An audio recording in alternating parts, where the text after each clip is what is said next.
3장의 말씀을 가지고 감사의 차원을 높이자라는 주제를 가지고 우리 함께 은혜를 나눠보려고 합니다. 여러분, 한자어로 감사를 풀면은 그 느낄 감, 사례할 사 이렇게 구성이 되어 있죠. 그러니까 고맙다고 느끼는 것이고 감사라 이런 뜻이에요.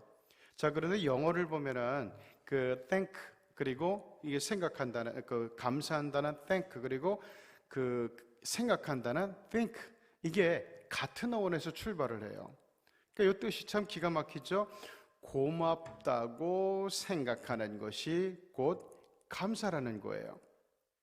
자, 성경을 보면은 에덴 동산의 범죄로 인해서 제가 이 세상에 들어오게 한 장본인 아담을 첫째 아담으로 얘기를 하고, 천국으로부터 우리를 구원하시기 위해 이 땅에 오셔서 우리를 죄의 멸망으로부터 구속해 주신 예수님을 둘째 아담으로 소개를 해요. 그러니까 첫째 아담은 인류를 죄로 망하게 하는 인물이고, 둘째 아담은 그 죄를 대신해서 속해 주시고 희생당하시고 그래서 구원해 주시는 분이에요. 이 두 아담에게는 결정적인 차이가 있는데, 첫째 아담은 감사가 없어요. 에덴 동산을 선물해 주신 것도 감사하지 못했고 그저 하나님처럼 드리고 욕심만 냈어요. 소중한 아내 하와를 주신 것도 감사하지 못했고 그녀 때문에 내 신세 망치게 됐다고 불평만 했어요. 자, 그러나 둘째 아담 예수님은 온전히 감사하는 삶을 살았습니다. 오병이어의 기적을 베풀 때도 먼저 감사의 기도를 드렸고, 죽은 나사로를 살릴 때도 감사부터 해요. 십자가 죽음을 앞두고 제자들과 마지막 식사를 할 때도 감사부터 하셨어요. 이렇게 예수님의 삶은 범사에 감사하는 삶이었습니다. 왜냐하면 이게 바로 하나님의 소원이고 하나님의 뜻이라는 것을 잘 알으셨기 때문이에요. 데살로니가전서 5장 18절 우리가 너무나 잘 알죠. 범사에 감사하라. 이는 그리스도 예수 안에서 너희를 향하신 하나님의 뜻이다 라고 분명히 성경은 말씀하고 있어요. 우리 성도들의 입에서 감사라는 말이 사라지게 되면은 그때부터 그 삶은 영적으로든 육적으로든 하얀 곡선을 그리게 됩니다. 반대로 감사라는 말을 입에 달고 살면은 그 삶은 점점 기쁘고 풍성해지게 돼 있어요. 문제는 우리네 마음에 진심으로 감사하는 마음이 과연 어느 정도냐는 거예요. 일도 보면은 막 찾아서 하는 사람이 있잖아요. 근데 반면에 일이 생기면 그때서야 움직이는 사람이 있어요. 감사도 마찬가지예요. 감사도 생길 때만 하는 사람이 있고 찾아서 감사하는 사람이 있단 말이죠. 그 차이는 실로 엄청나요. 언뜻 일이 잘 안 풀리고 힘들 때는 감사거리가 없는 것처럼 보이지만, 그러나 의식적으로 감사해야지 하면서 감사거리를 찾아보면은 사실 감사할 것은 우리 주변에 널려 있어요. 기후도 감사하지, 사람도 감사하지, 오늘 내가 숨 쉬는 것도 감사하지, 와서 예배 드리는 것도 감사하지, 그리고 내가 우리와 우리 가정과 우리 교회 누구도 코로나 사태 때 감염된 사람 하나 없어서 감사하지. 막 찾아보면 감사는 엄청나게 많아요. 그래서 우리들 주변에 널려 있다고 얘기해도 과언이 아닙니다. 그러니까 이거는 감사도 불평도 습관이에요. 우리가 습관을 바꿔야 됩니다. 오늘 본문은 하박국 예언서의 마지막 장이죠. 하박국 선지자는 주전 600년경 유다 왕 여호야김 때 활동하던 인물이에요. 하박국은 우리에게 상당히 친근한 이미지를 갖고 있어요. 왜냐하면 물론 이래도 감사 저래도 감사 이러면서 나온 거 그 노래로도 우리하고 친근해 있지만은 그 이전에 이 하박국 선지자는 신앙생활하면서 생기는 여러 가지 의문들을 우리를 대신해서 하나님 앞에 가감없이 질문해 줬던 분이기 때문에 그래요. 그리고 하나님으로부터 그 답을 얻어낸 사람이기 때문에 그렇습니다. 하박국 1장은 하박국 선지자가 하나님 앞에 못마땅해서 질문하는 장면이에요. 2장은 하나님의 응답을 나타내고 있고 3장은 하나님에 대한 찬양으로 이루어져 있어요. 오늘 3장 1절을 보면은 시기온옷에 맞춘 선지자 하박국의 기도라 이렇게 나와 있어요. 시기온옷은 경이로운 곡조, 훌륭한 악보라는 뜻을 갖고 있어요. 그러니까 하박국 3장의 찬양은 아름답고 장엄한 곡조를 붙여서 부르던 노래, 이렇게 해석을 하면 됩니다. 자, 19절을 보면은 이 노래는 지휘하는 사람을 위하여 내 수금에 맞춘 것이다 얘기해요. 그게 독창곡이 아니에요. 홀로 부르는 노래가 아니라 지휘자의 지휘에 맞춰서 성전에서 성가대가 하나님을 향해서 부르는 감사 찬양이었다는 거예요. 자, 도대체 우리가 이렇게까지 하나님을 찬양해야 할 이유가 뭘까요? 알다시피 우리가 찬양을 부르는 데는 다른 이유도 있겠지만은 제일 큰 이유는 감사가 있기 때문에 그래요. 그러면은 하박국 선지자가 이렇게까지 감사할 이유는 무엇이었을까를 생각해 봐야죠. 얼마나 감사했으면 이토록 장엄한 성가대가 하나님 앞에 장엄한 찬양을 드려야 될 정도로 영광을 돌렸던 걸까요? 하박국 선지자가 1장과 2장에서 하나님께 드린 질문은 크게 세 가지예요. 첫째는 하나님 왜 침묵하시는 겁니까? 둘째는 하나님 어찌하여 이렇게 섭리하시는 겁니까? 세 번째, 하나님 의인을 징계하는데 왜 저 못된 악인들을 통해서 징계하시는 겁니까?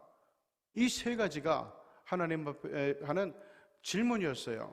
그 질문에는 불평, 원망 이런 게 다 들어있어요. 사실 오늘 하박국 선지자의 울분은 괜한 것이 아니었어요. 원래 이스라엘 백성은 이집트에서 나올 때부터 축복이 보장되어 있는 민족이에요. 신명기에는 하나님이 이스라엘에게 주시는 달콤한 약속들이 줄줄이 나와요. 그런데 지금 하박국 시대는 신명기에 약속한 축복과는 정반대의 상황이 전개되고 있는 거예요. 원수와 대적들이 쳐들어오면 한 길로 왔다가 7길로 쫓겨난다고 해줬는데 쫓겨나가기는커녕 하나님은 오히려 지금 갈대아 민족을 일으켜서 이스라엘을 침공해서 막 정복하도록 시키는 거예요. 또한 당시 유다의 사회상은 엉망이에요. 착하고 의롭게 사는 사람들이 잘 살 수가 없는 풍토가 되어버렸습니다. 그러니까 하박국 선지자가 지금 울분을 터뜨리는 거예요. 신명기 말씀을 믿으면서 착하게 살아가는 백성이 무엇 때문에 갈대아인들의 침략을 받아야 하고 나쁜 짓 안 하고 죄 없이 살려고 하는 사람이 왜 이 사회에서 가장 못 사는 사람이 되어야 합니까? 어찌하여 하나님이 약속해놓고는 스스로 지키지 않는 것입니까? 이거 하나님 거짓말하는 거 아닙니까? 설령 유다 민족의 잘못이 있다고 해도 그래도 하나님을 대적하고 하나님을 전혀 믿지도 않고 남의 나라 침략과 착취를 일삼는 저 못된 갈대아 사람들보다는 그래도 유다인들이 의롭지 않습니까? 그런데 어떻게 갈대아인들이 세운 제국 바벨론을 일으켜서 아브라함의 후손을 살육하고 강탈하고 착취하게 하시는 겁니까? 이거 하나님 모순 아닙니까? 어찌하여 의로우신 하나님이 이렇게 하시는 겁니까?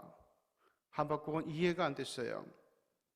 이렇게 수도 없이 많은 질문과 울분을 토로하지만 하나님은 너무나도 간단하게 한마디로 대답하셨어요. 어제 봤죠? 2장 4절에 보라 그의 마음은 교만하여 그 속에서 정직하지 못하나 오직 의인은 그의 믿음으로 사는 것이다. 이게 하나님의 응답이에요. 자, 여기서 교만하며 정직하지 못한 자는 갈대아 민족을 얘기하는 거예요. 바벨론. 징계와 심판에도 불구하고 의인이 된 이스라엘 백성들이 이제라도 하나님의 섭리를, 하나님의 행하심을 온전히 믿고 신뢰하며 따라간다면 그러면 반드시 살 수 있게 된다는 그런 말씀이 여기 들어있는 거예요. 그러자 하박국 선지자가 마침내 이렇게 고백하죠. 하나님, 내가 하나님을 온전히 믿지 못했습니다. 그러나 이제는 그 어떤 경우에라도 우리 하나님을 믿겠습니다. 하나님의 행하심과 섭리가 온전하다는 사실을 저는 믿겠습니다. 그럼에도 불구하고 인간적으로 볼 때 솔직히 현실이 너무나도 힘들고 어려운 게 사실이에요. 그게 16절에 드러나요. 내가 들었으므로 내 창자가 흔들렸고 그 목소리로 말미암아 내 입술이 떨렸도다. 무리가 바벨론 그 군대죠. 우리를 치러 올라오는 환난날을 내가 기다림으로 썩이는 것이 내 뼈에 들어왔으며 내 몸은 내 처소에서 떨리는도다. 한마디로 말하면 죽을 지경이라는 얘기예요. 무서워서 두려워서 혼이 절반쯤 빠져나가 있는 상태예요. 외부적으로는 유다 왕국이 도무지 당해낼 재간이 없는 바벨론 제국으로부터 지금 침공의 위협을 받고 있어요. 실제로 바벨론의 유다 왕국이 나중에 멸망했잖아요. 자, 내부적으로 볼 때는 나라의 경제가 이루 말할 수 없을 정도로 파탄난 상태예요. 그런데 하박국은 그조차도 하나님의 섭리 속에 있는 거이라 이렇게 믿기 시작했다는 겁니다. 몸은 사시나무처럼 부들부들 떨면서도 그 믿음을 오로지 붙잡고 부르던 노래가 바로 그 유명한 하박국 3장 17절에서 19절의 노래예요. 17절, 비록 무화과 나무가 무성하지 못하며 포도나무에 열매가 없으며 감람나무에 소출이 없으며 밭에 먹을 것이 없으며 우리의 양이 없으며 외양간에 소가 없을지라도, 목축업과 농업을 얘기하는데 이것은 당시 유다 왕국의 경제의 두 축이에요. 그런데 목축업도 안 되고 농업도 안 돼요. 쫄딱 망했다는 얘기예요. 다 망쳤다는 얘기예요. 못하며 없으며 없을지라도, 아니 짧은 한 구절의 부정어가 무려 6번이나 쏟아져 나와요. 이런 상황에서 과연 감사할 수 있을까요? 오히려 원망하고 불안해하는 게 정상이 아니겠습니까? 감사의 이유가 다 빠져나간 것 같아요. 여러분, 우리를 한번 볼까요? 건강하던 사람이 어느 날 건강을 잃어버리고, 부유하던 사람이 부도가 나서 쫄딱 망해버리고, 권력과 높은 지위에 있던 사람이 하루아침에 감옥에 갇혀서 욕먹고 비웃음을 사고 조롱을 당하고, 인기로 먹고 사는 연예인이 한순간의 잘못으로 손가락질 받는 자로 추락해버려요. 이런 상황에서 감사의 이유를 찾기란 굉장히 어려울 겁니다. 그렇지만 하박국 선지자는 그처럼 심각한 위기 상황 속에서도 감사했어요. 이게 바로 한 차원 높은 감사라는 거예요. 우리가 감사의 차원을 높이려고 할 때 요 하박국으로부터 배워야 될 것이 굉장히 중요해요. 한 차원 높은 감사는 어디서 나오냐? 모든 걸 다스리시는 하나님의 섭리를 믿는 믿음에서 나오는 겁니다. 내가 안 된다고 해서 하나님 죽은 거 아니에요. 내가 지금 어렵다고 해서 하나님이 없어진 거 아니에요. 내가 힘들 때도, 내가 병들었을 때도, 내가 답답하고 괴로울 때도 하나님은 여전히 살아서 다스리시고 통치하고 계세요. 그 하나님, 문제보다 크신 하나님, 절망보다 크신 하나님, 내 고통보다 크신 하나님, 이 하나님이 지금도 세상을 다스리시고 나를 보고 계신다. 이거를 믿게 될 때 차원 높은 감사가 생길 수 있는 겁니다. 18절, 나는 여호와로 말미암아 즐거워하며 나의 구원의 하나님으로 말미암아 기뻐하리로다. 이게 가만히 보니까 누가복음 19장에 나오는 삭개오의 영성과도 일치하는 장면이에요. 누가복음 19장 8절에 삭개오가 뭐라 그러죠? 주여 보시옵소서, 내 소유의 절반을 가난한 자들에게 주겠사오며 만일 누구의 것을 속여 빼앗은 일이 있으면 네 갑절이나 갚겠나이다. 예수님을 집에 모시고 너무나 기뻐서 예수님 앞에 고백한 내용이에요. 이게 뭔 얘기인가 하면은 삭개오가 정당하게 돈 번 게 없어요. 이렇게 나눠주다 보면 쫄딱 망해요. 이게 무슨 얘기냐? 나는 이제 주님만 있으면 됩니다. 난 망해도 상관없습니다. 그래도 불평하지 않고 그래도 원망하지 않겠습니다. 그저 주님만 나와 함께 해주신다면 나는 기뻐할 자신이 있습니다. 이런 얘기예요. 그러니까 예수님께서 너무 그 믿음을 보고 기분이 좋아지셔가지고 오늘 구원이 이 집에 이르렀도다 이렇게 말씀해 주신 거예요. 그래서 하박국과 바울은 의인은 그의 믿음으로 산다 이렇게 이야기할 수가 있었던 겁니다. 오늘날 우리네 삶에 있어서 무엇이 기쁨이고 무엇이 삶의 원동력이 되고 있는지 한번 생각해 봅시다. 여호와 하나님입니까? 물질입니까? 권력입니까? 잘나가는 자식입니까? 쾌락입니까? 성공입니까? 아니면 축복입니까? 하박국 선지자의 고백을 다시 볼게요. 18절, 나는 여호와로 말미암아 즐거워하며 나의 구원의 하나님으로 말미암아 기뻐하리로다. 19절, 주 여호와는 나의 힘이시라. 나의 발을 사슴과 같게 하사 나를 나의 높은 곳으로 다니게 하시리로다. 사슴과 높은 곳은 승리를 말하는 거예요. 여호와 니시, 하나님의 깃발이 내 편이 되주시면은 난 전혀 두려울 것이 없다는 얘기죠. 그런 생각, 그런 믿음에 도달하니까 마음의 불안을 다 눌러버리고 잠재워버리고 샘솟듯 기쁨이, 감사가 넘치게 된 거란 말이에요. 세상에 보이는 조건들은 시간이 가면 어차피 다 사라질 것들이에요. 사람도, 물질도, 성공도. 이것이 내내 영원히 있는 건 아니에요. 사람도 언젠가는 떠나요. 물질도 떠나요. 그리고 성공도 언젠가는 빛이 바래고 떠나게 됩니다.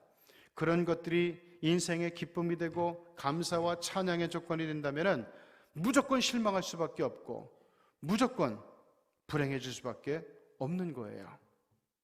우리의 기쁨, 우리의 감사의 원인은 있다가 없어져 버리는 것, 결국에는 낭패와 실망으로 끝날 것이 아니라 영원히 우리의 가슴과 우리의 눈앞에, 우리의 삶 속에 살아 역사하시는 여호와 하나님이 되어야 되겠다. 이것이 바로 하박국이 가르쳐주는 중요한 신앙의 가르침입니다. 이제부터 마음을 굳게 정하고 우리 하나님, 우리 주 예수 그리스도를 믿음으로 반드시 100% 후회 없는 삶을 살아가시는 저와 여러분이 되시기를 주님의 이름으로 축원합니다. 기도하시겠습니다. 하나님 아버지, 오늘 아침 드디어 하박국 3장을 다 마쳤습니다.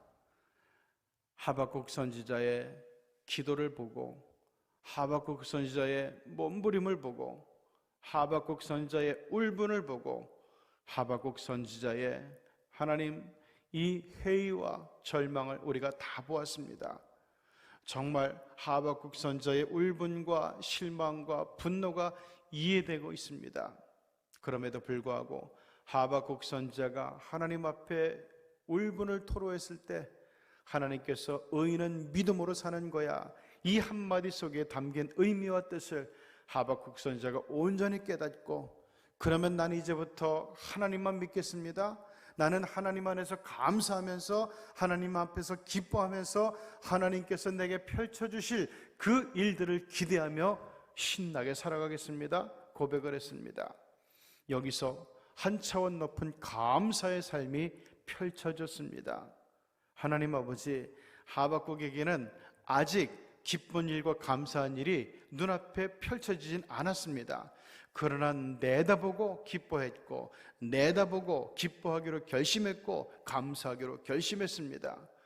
아마도 하박국 선지자는 이 기쁨과 감사를 마침내 그 열매를 붙잡고 우리 하나님 앞에 갔을 것입니다. 우리도 이 세상에 살면서 하나님 아버지, 엉뚱한 것에 감사와 기쁨의 원인을 삼지 말고 주 여호와 하나님을 하박국처럼 붙잡고, 그리고 우리 삭개오처럼 붙잡고 바울처럼 붙잡고 살아가는 가운데서 우리의 기쁨과 감사가 영원히 꺼지지 않는 촛불이 되도록, 소망의 촛불이 되도록 우리의 삶 가운데 역사하시고 인도하여 주시옵소서. 오늘 우리 사회가 힘들고 어렵지만 그럼에도 불구하고 하나님, 온전한 믿음을 깨닫고 나는 끝까지 기뻐할 겁니다, 나는 끝까지 감사할 겁니다, 하나님만 제 곁에 계시면 이 믿음을 잊지 않고, 이 고백을 잊지 않고, 이 찬송을 잊지 않고 살아가는 가운데서 세상이 그 어느 민족보다도 더 전망이 있고 소망이 있는, 비전이 있는 이 나라와 이 민족 되도록 복을 내려 주시옵소서. 예수님의 이름으로 기도드리옵나이다. 아멘.